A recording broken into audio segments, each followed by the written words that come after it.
మీ పిల్లలకి సైట్ వస్తుందంటే వాళ్ళు కళ్ళజోడు వాడుతున్నారు అంటే దానికి కారణం మీరే.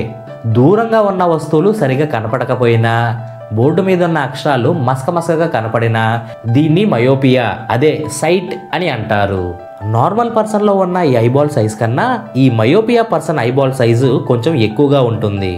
చీకట్లో మనం చూడలేము, సో మనం చూడాలి అంటే లైట్ కావాలి. ఎప్పుడైతే ఈ లైట్ మన కంట్లో పడుతుందో మన కంట్లో ఉన్న లెన్స్ ద్వారా ఈ లైట్ ఫోకస్ లోపల దాకా వెళ్ళి రెటీనా మీద పడుతుంది.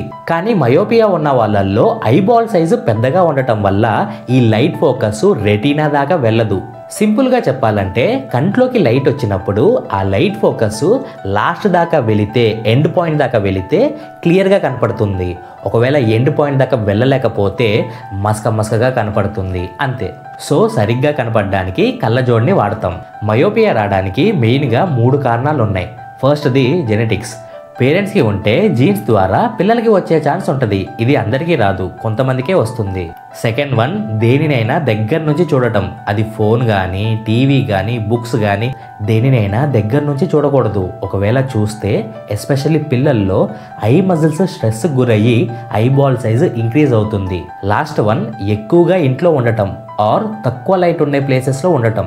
మన కళ్ళు సరిగ్గా పనిచేయాలి అంటే మనకి లైట్ కావాలి. మనం ఇంట్లో వేసే ట్యూబ్ లైట్లు సరిపోవు.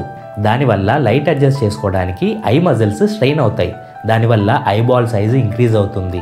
మీరు గమనిస్తే ఎక్కువగా సిటీస్లో, రూరల్ ఏరియాస్లో కళ్ళజోడు పెట్టుకుని ఎక్కువ మంది కనపడతారు. దానికి మెయిన్ రీజన్ సన్లైట్ని ఎక్కువగా చూడకపోవటం. ఈ మయోపియా అదే సైట్ ఒక్కసారి వస్తే తగ్గదు, కానీ దాన్ని పెరగనీయకుండా ఆపచ్చు. లేజర్ సర్జరీ చేయించుకుంటే పూర్తిగా పోతుంది. జెనెటిక్స్ ద్వారా వచ్చేదాన్ని మనం ఏం చేయలేం. కనీసం మిగిలిన రెండింటి ద్వారా రాకుండా చూసుకోండి. అసలు